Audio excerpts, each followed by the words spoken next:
Rieccoci in studio, proseguiamo quindi con la terza lista e ora spazio quindi a Rete Civica per Vittorio Veneto che sostiene la candidata a sindaco Luisa Camatta. Questa sera qui nei nostri studi, bentornata Luisa Camatta. Grazie. E per il gruppo di Rete Civica c'è anche Mauro Della Coletta che è il portavoce e il segretario, se non sbaglio, giusta la dizione. Corretto.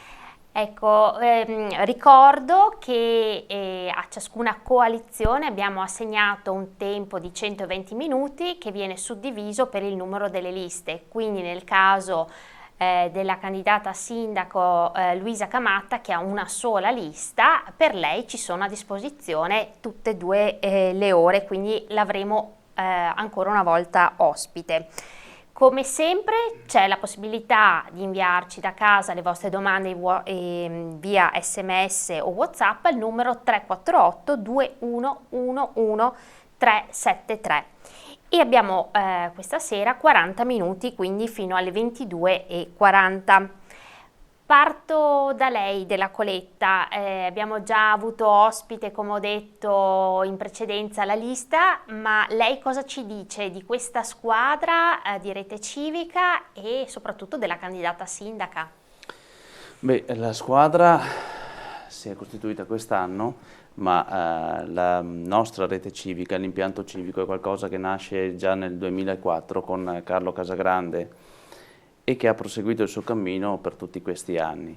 Ci siamo riorganizzati come lista civica per queste elezioni e dopo un lungo consulto abbiamo individuato nella figura di Luisa Camatta la persona che faceva il caso nostro.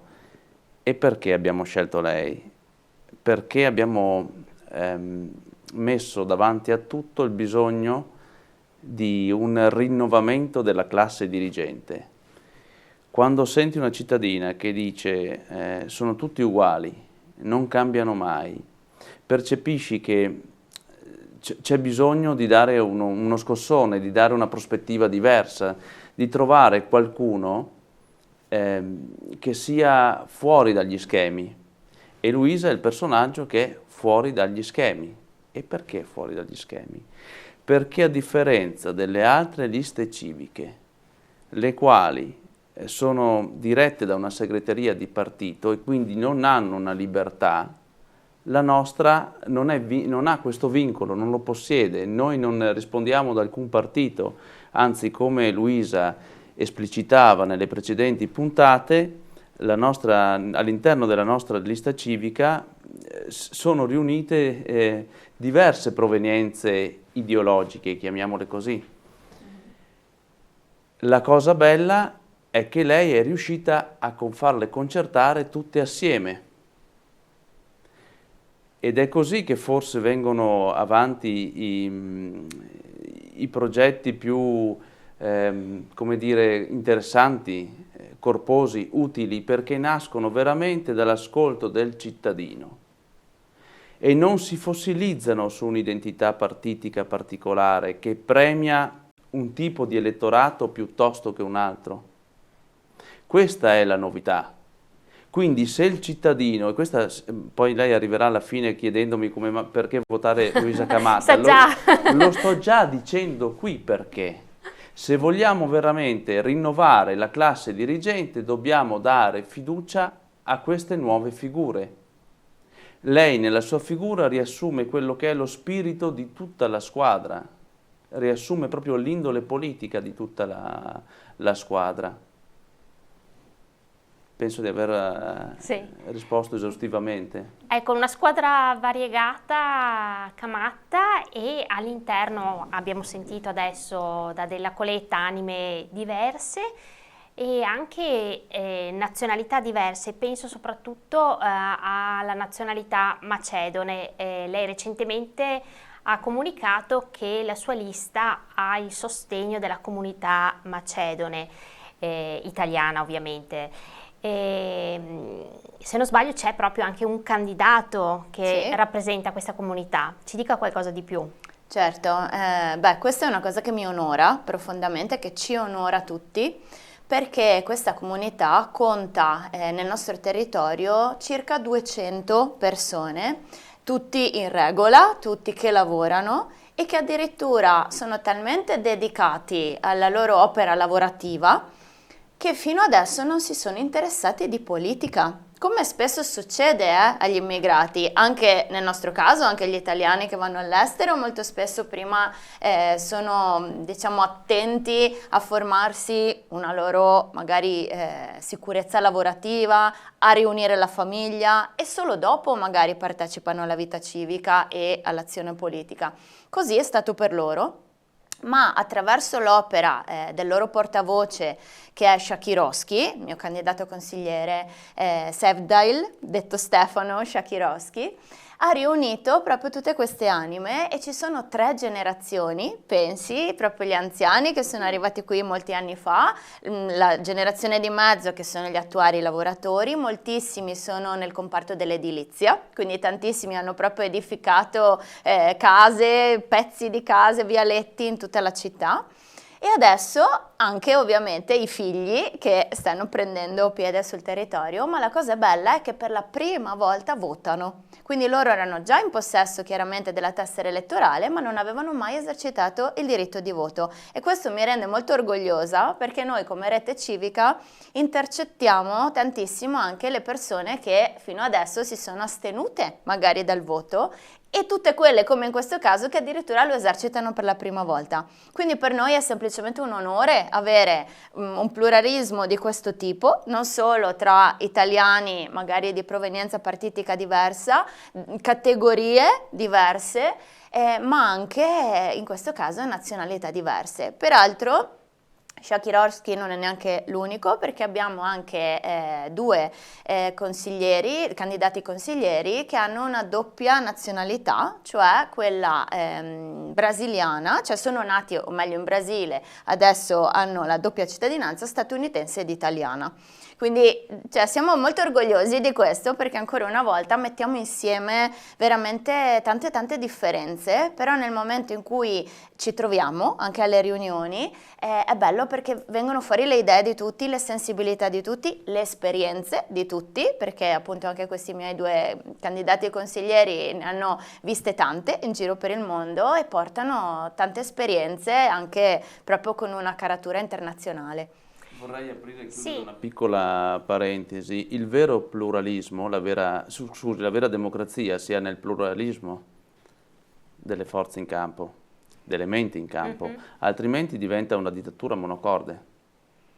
Attraverso il confronto, secondo me, si realizza una situazione molto più feconda e questa è un'altra indole che caratterizza la nostra linea politica, la nostra moralità politica, motivo per cui noi non abbiamo mai pensato agli altri candidati sindaci come avversari, bensì come rappresentanti di altre forze politiche. Per noi sono altre forze politiche, il che significa che si può instaurare un dialogo.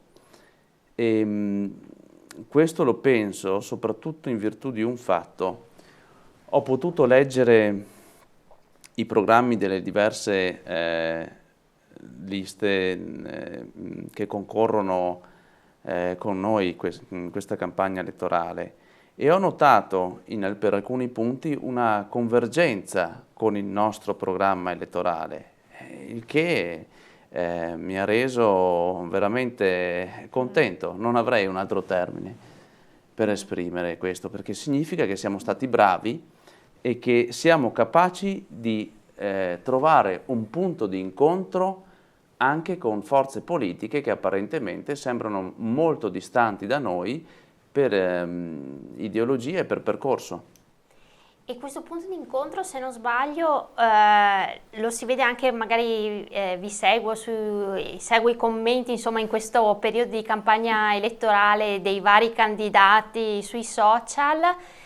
Il vostro non è un attaccare, ma è un confrontarsi. Sì, la verità si fa nel discorso. Questo è stato il grande monito del mio maestro Mario Rugenini all'Università di Venezia, nei miei anni di filosofia. la verità si fa nel discorso, e diceva che proprio il motore del linguaggio, del dialogo, è il fatto che i parlanti, quando sono assieme, non si intendono o non si parlerebbero affatto. Attraverso le parole noi nominiamo le cose.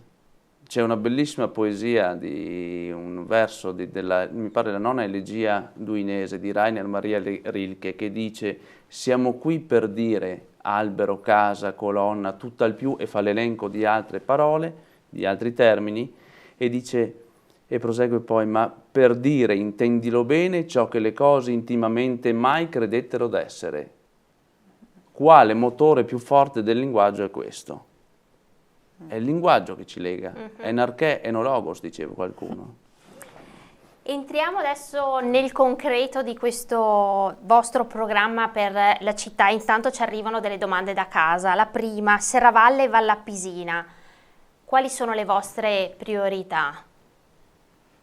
Cioè intendono tra l'una e l'altra, No, o il comparto nord, Serravalle diciamo? e per Vallapisina. Allora, è molto interessante questa domanda, perché proprio la scorsa settimana, questa settimana che si sta chiudendo, sono stata in entrambi i posti a parlare con le persone del posto.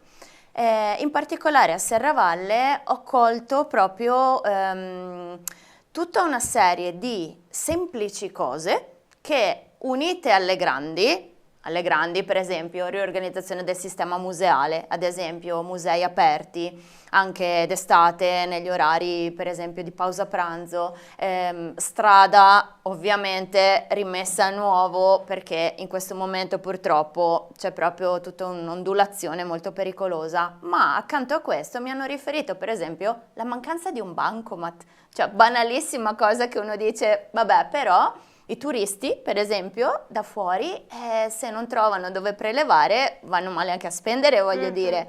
Oppure servizio taxi assolutamente insufficiente, quindi molto spesso questi turisti, magari anche che hanno l'albergo lontano, devono chiedere al gestore del locale di telefonare, o magari se loro hanno il cellulare, di telefonare alla struttura ricettiva per farsi venire a prendere. O non so, i ciottoli che da via Roma cadono per esempio sulla strada principale, e mi ha riferito una signora insomma che gestisce un locale pubblico che uno di questi ciottoli, ovviamente con i pneumatici delle macchine, partito via, le è arrivato sul tendone del bar. Cioè per fortuna che le è arrivato sul tendone, perché se c'era una persona sotto era finita. Quindi ci sono tante cose che si possono fare. Un'idea che per esempio mi è venuta oggi parlando proprio con una persona a Serravalle, per esempio si parla tanto di piste ciclabili. Anche nei giorni scorsi abbiamo visto questa opera diciamo di rigenerazione urbana proposta dalla lista Posocco, diciamo, hanno fatto questo evento all'interno del Policarpo Cerruti, e vedevo che c'è un progetto diciamo di creazione di una pista ciclabile esterna. Ben venga. Un'altra cosa che si potrebbe fare, prendendo esempio per esempio da altri comuni come possono essere Mestre o Treviso, che l'ha istituito proprio da poco, è quel servizio di bike sharing. Per esempio, chiaramente nella nostra zona devi mettere delle biciclette per il circuito cittadino, ma anche delle biciclette elettriche, perché abbiamo un territorio collinare, chiaramente, quindi però ecco, quello sarebbe un ottimo modo per dare poi anche uso proprio alla pista ciclabile e favorire anche una circolazione più sostenibile.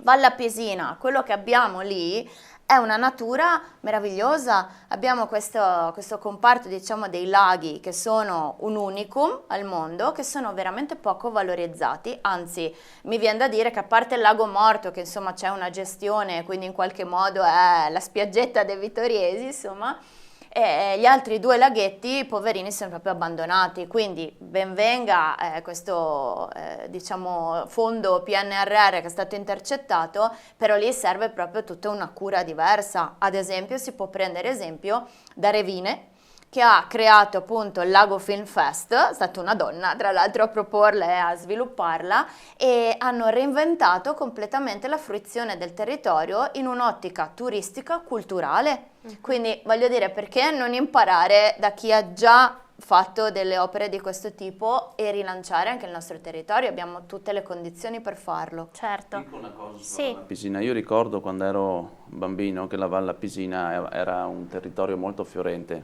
era un'altra piccola Vittorio prima che transitasse l'autostrada, aveva alberghi, ristoranti, poste, mi pare anche un medico, una farmacia, se non ricordo un'edicola.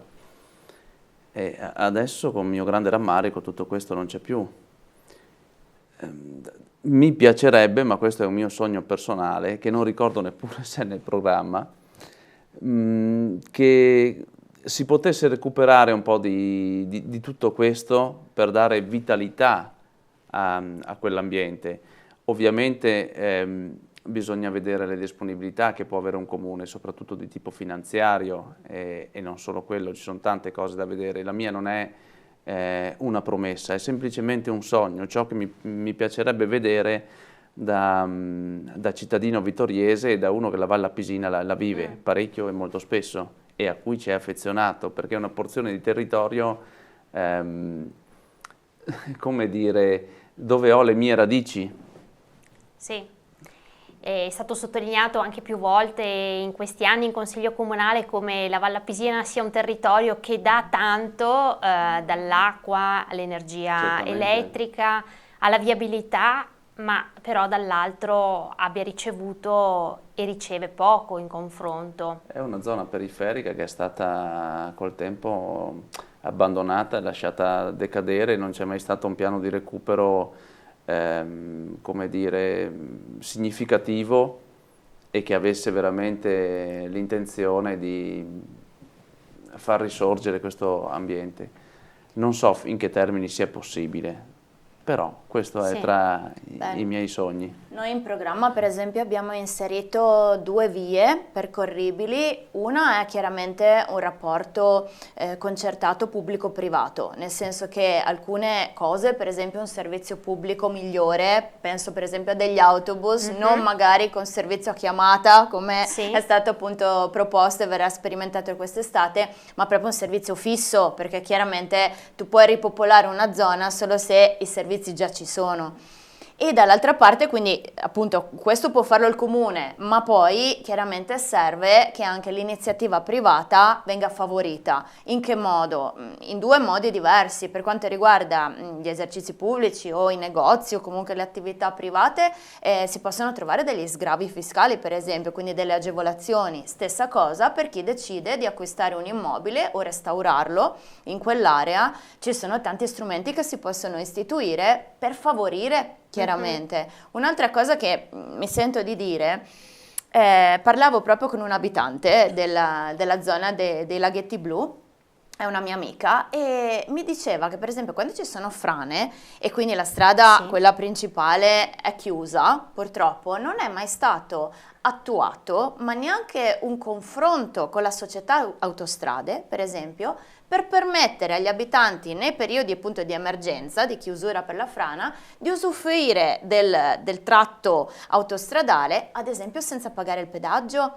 Mi parrebbe francamente il minimo, considerando che comunque il passaggio dei piloni dell'autostrada non solo ha contribuito al deperimento dell'area, ma ha anche alterato paesaggisticamente tutto il territorio, quindi almeno quella piccola compensazione data al cittadino mi parrebbe doverosa, quindi se non è stato pensato allora, diciamo, potrebbe essere pensato oggi.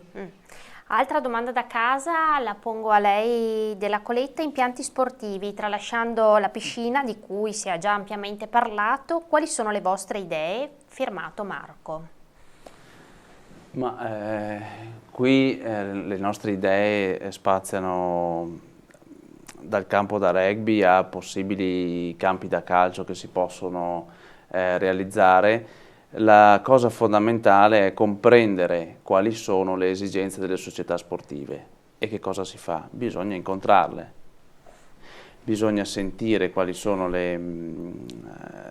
appunto, le esigenze che le diverse società sportive, in base al tipo di sport, insomma, hanno, e poi cercare di stilare un piano che preveda la messa in atto di ciò che chiedono.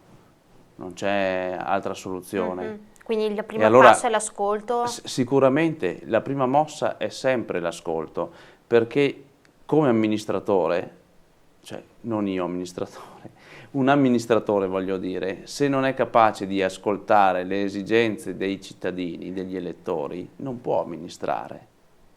Sicuramente non li accontenterà mai tutti, però le società sportive sono quelle dove noi mandiamo a divertirsi nell'infanzia, magari i nostri figli, sono anche punti dove si realizza una certa formazione, una certa educazione, sono valvole di sfogo, sono anche trampolini di lancio per chi un domani può diventare un campione nelle diverse discipline che lo sport offre, quindi non sono aspetti trascurabili, ma se prescindiamo dall'ascolto non si riesce a realizzare qualcosa di proficuo. Certo. Faccio un esempio, se posso. Prego, prego. Proprio oggi leggevo il bando di utilizzo praticamente dell'area dell'aviocampo che finalmente è stato pubblicato sul sito del comune e sinceramente sono rimasta un pochino delusa da il tipo di fruizione che viene prevista. In particolare mi riferisco, non so, alla società di rugby, per esempio, anzi all'associazione di rugby che aspetta un campo da 13 anni a cui è stato proposto, diciamo, prima l'area Gotti, poi non se n'è fatto niente, ora sembrava che con l'aviocampo si potesse fare qualcosa e tuttavia in questo bando si evince chiaramente che a fronte di un affitto, diciamo, annuale di 100 euro, che può essere anche simbolico, sì, voglio dire, però tutte le strutture che sono necessarie all'utilizzo di questi campi, nonché la perimetrazione proprio dei campi, sono a carico dell'associazione. Ora,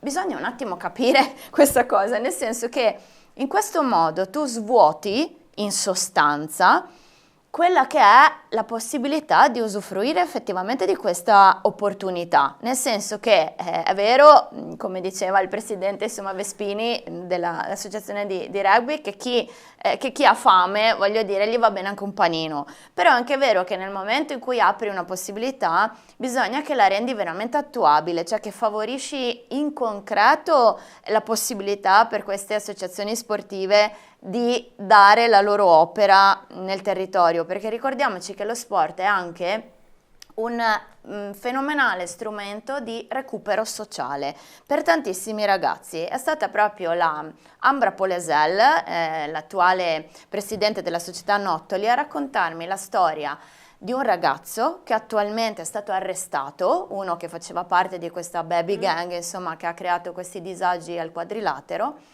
e che ha una storia agghiacciante alle spalle di diciamo tragedie familiari, di abbandono da parte evidentemente di tutta la città e dei servizi sociali perché non ha avuto aiuto. La madre si è ritrovata da sola con 3 figli, e questo ragazzo ha dovuto seguire il fratellino per tutta la sua adolescenza, diciamo così, e ad un certo punto ha fatto delle scelte sbagliate, potendo, diciamo, invece proseguire, diciamo, come istruttore all'interno delle piscine.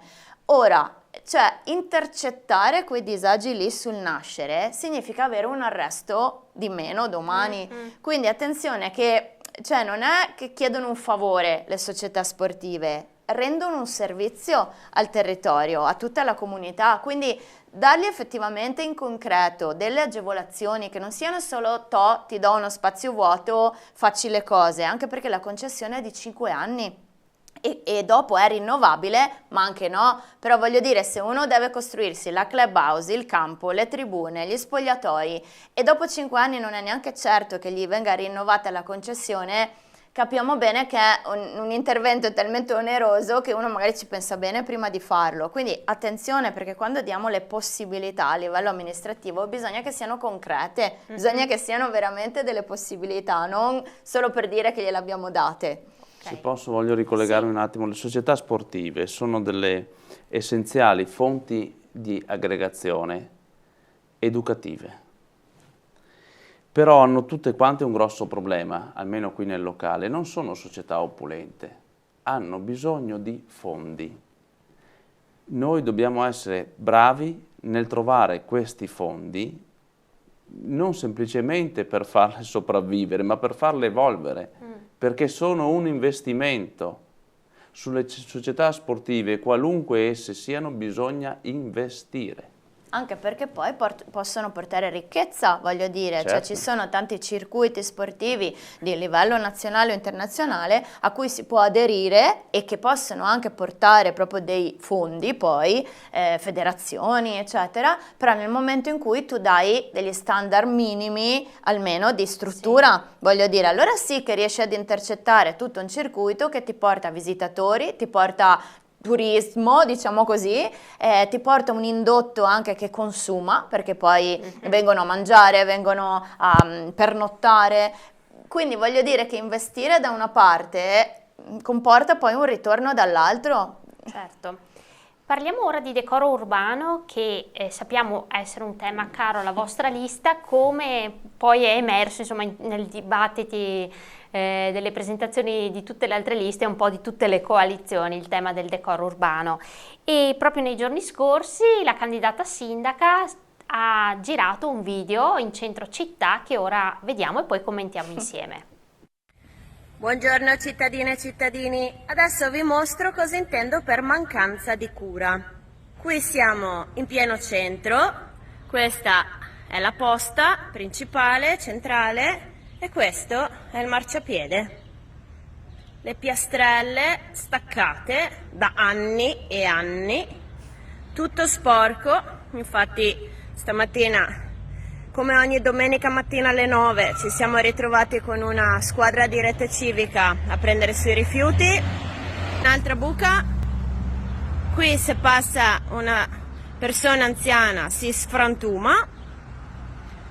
Pieno centro cittadino. Non benissimo. Ecco, cosa ci dice Luisa? Male al cuore, tanto male al cuore.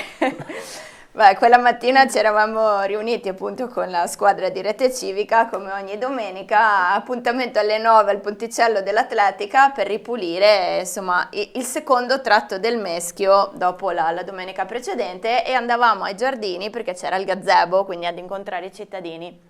Ci siamo fermati sotto il parcheggio, quello retrostante le poste, gestito mi pare da Abaco, e lì abbiamo trovato veramente l'incredibile. Siamo stati penso mezz'ora a pulire questo ed è stato abbastanza incredibile perché il parcheggio in realtà è stato anche valorizzato con delle, potrei chiamarle delle opere d'arte, mi verrebbe da dire, dei graffiti anche lodevoli. Ce n'era uno meraviglioso con la Rita Levi Montalcini che diceva: dobbiamo avere il coraggio di ribellarci, e questo ribellarci a me ha fatto tanto pensare perché spesso lo associamo a qualcosa di violento, ad una rivoluzione, ma può significare anche in un qualche modo letteralmente tornare al bello, no? Ed effettivamente è quello che cerchiamo di fare come Rete Civica, prenderci cura della nostra città, soprattutto gli angoli più abbandonati. Ad un certo punto sono arrivate alle poste e mi aspettavo, per le recenti anche dichiarazioni così di un altro candidato a sindaco, che fosse stato riparato, e ero lì che esultavo all'idea, no? E invece evidentemente è stato riparato solo un'area, insomma, davanti al comune, e lì me le sono ritrovate di nuovo, e il mio primo pensiero è stato le persone anziane, che tipicamente, insomma, magari si recano alla posta. E caspita, lì c'è un pericolo reale, cioè veramente, ma ci vorrebbe niente, C'è stato il mio candidato consigliere Shakirowski, no? Che essendo appunto titolare di una piccola ditta di edile, mi ha detto: ma io in mezz'ora quanto lo metto a posto? Il problema è che, come è stato per le scritte che hanno imbrattato la città di recente, occorre comunque un'autorizzazione pubblica per mettere mano, no? Certo. Perché sennò sei anche passibile poi di ammenda. E quindi noi veramente siamo qui che scalpitiamo, perché se fosse per noi saremmo già intervenuti, ma proprio da cittadini, mi spiego, cioè no perché siamo in campagna elettorale, ma proprio perché ci viene spontaneo fare qualcosa per la nostra città, ma ci sentiamo anche impediti nel fare questo. Quindi l'unica cosa che possiamo fare in certe situazioni, oltre a raccogliere i rifiuti, è proprio portare a conoscenza la cittadinanza attraverso questi piccoli video anche simpatici di quelle che sono le bellezze del territorio, ma anche le mancanze di cura. Purtroppo. Il decoro urbano, se posso introdurmi brevemente, è il biglietto da visita di una cittadina. Se io entrassi in un negozio e mi accorgessi che all'interno ci sta la merce sparsa in modo casuale, alla rinfusa, e magari noto anche dello sporco in diverse zone, non sarei molto convinto di comprare, non avrei fiducia in quel negoziante, ma se invece trovo un ambiente di tutt'altra fatta, disposto bene, pulito, profumato, con la merce esposta in un certo modo, con una certa cura, ecco l'altro termine fondamentale, allora il biglietto da visita di quel negozio sicuramente è positivo. Così vale anche per Vittorio Veneto. Voi non so se vi ricordate com'erano i giardini negli anni 80, quando ancora c'erano le voliere con i tordi e i merli all'interno. Erano signori giardini. Abbiamo sentito che insomma la domenica vi ritrovate per queste attività di pulizia, però ci sono state anche delle occasioni per incontrare i cittadini. Se non sbaglio, pochi giorni fa c'è stato un incontro pubblico a San Giacomo di Veglia. Non so se Della Coletta era presente oppure no. Quindi e passo allora la chiedo parola a Luisa. sì, Certo. e poi vi chiedo anche se ci sono dei prossimi appuntamenti già in agenda. Sì, allora, l'incontro è andato molto bene, oltre le aspettative, perché sono intervenute tante persone, siamo stati veramente accolti benissimo, tra l'altro da Don Giulio, che ringrazio perché ci ha accolti proprio all'oratorio, quindi abbiamo anche avuto modo di toccare con mano le difficoltà, insomma, che vive la parrocchia per quanto riguarda il passaggio chiaramente dei mezzi pesanti di fronte proprio all'oratorio, e per quanto riguarda gli ultimi interventi, insomma, pubblici sull'area che in realtà poi si è rivelata essere appunto della parrocchia. E i cittadini ci hanno condiviso tantissimi disagi. C'è stata una signora, che saluto con affetto, che ci ha condiviso tutta una serie di risposte che ha avuto negli anni da parte dell'amministrazione. Gliene cito una. Praticamente lei ha la pista ciclabile davanti a casa e ha chiamato perché era pericoloso per lei uscire da casa, sostanzialmente, perché se intercetti una bicicletta, insomma, e praticamente chiedeva l'installazione di uno specchio di quelli appunto per vedere, e l'amministrazione, proprio cioè testuali parole, le ha risposto che se lo mettesse lei. Risposta sbagliata, secondo me. Mi è capitato per esempio un'altra persona che mi ha riferito che di recente dei genitori di una scuola, che non nomino insomma per riservatezza, hanno chiamato l'amministrazione per sollecitare lo sfalcio dell'erba nel parchetto della scuola, perché dovevano fare una festa di fine anno, e l'amministrazione ha risposto che non c'erano più fondi, che avrebbero dovuto fare un'altra variazione di bilancio. Ma voglio dire, gli sfalci sono normale amministrazione, cioè se io fossi il sindaco sarei andata col decespugliatore, col trattorino, l'avrei segata io. Cioè sono proprio quelle cose che dici, ma che risposta è? Cioè ti chiama un cittadino in comune e tu gli rispondi così? No, non è possibile. Quindi insomma ci sono state veramente tanti interventi che mi hanno fatto molto piacere, dalla situazione della viabilità. Peraltro è intervenuto anche l'ingegner Bortolot, che ringrazio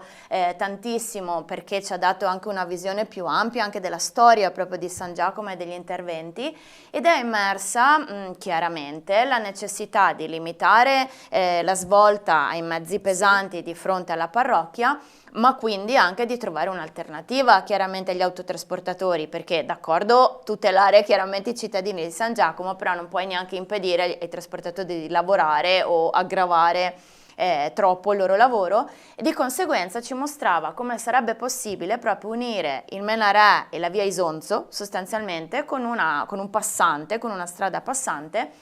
Però nel tempo è andata avanti l'urbanizzazione dell'area, quindi in questo momento ciò che poteva essere fatto magari 20 anni fa senza grossi aggravi per i cittadini, in questo momento comporta per esempio degli espropri necessari, eppure quello è una delle soluzioni non solo necessarie, ma direi urgenti, proprio per risolvere un problema annoso. Ma per dire, più aspettiamo e più le cose poi diventano difficili anche da essere prese in mano, quindi certe cose bisogna farle veramente subito. Quindi siete stati a San Giacomo, prossimi appuntamenti in agenda? Allora, per esempio vogliamo incontrare i cittadini di Ceneda, quindi sui nostri social prossimamente avrete la data, nel senso che stiamo cercando proprio la sede opportuna e la data più consona. Sì. Un'altra idea che avevamo avuto domani sera è di incontrare i cittadini all'Osteria Pontavai, quindi zona Meschio,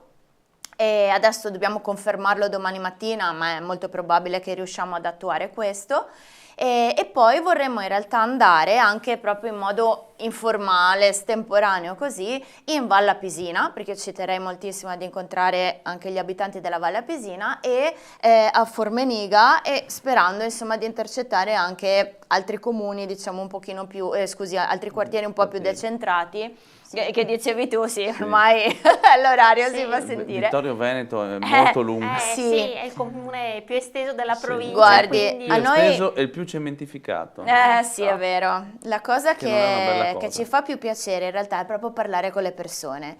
Il problema è che è una corsa contro il tempo. Cioè, io nonostante praticamente ultimamente non abbia una vita, tra un po' la mia famiglia penso che chiami chi l'ha visto, però nonostante questo stiamo cercando di fare di tutto per andare da chiunque, e il problema è che le elezioni sono dopodomani, quindi non è semplicissimo raccogliere. Noi chiaramente stiamo parlando anche con dei portavoce, diciamo, di queste comunità, però incontrarli dal vivo... Non è mancata considerazione dei cittadini periferici. No, assolutamente, è proprio alcuni li ho raggiunti anch'io di persona. Bravo, cioè in realtà stiamo andando da tutti attraverso proprio la nostra squadra, però diciamo che un vero e proprio confronto con la candidata sindaca e la lista, insomma, li stiamo organizzando, nonostante, ripeto, sia veramente una corsa contro il tempo. Abbiamo ancora 4 minuti, 2 domande da casa. La prima la faccio a lei della Coletta, quindi una risposta flash. Siete d'accordo sulla realizzazione di un nuovo casello autostradale d'altezza di Scomigo a servizio della zona industriale di San Giacomo di Veglia?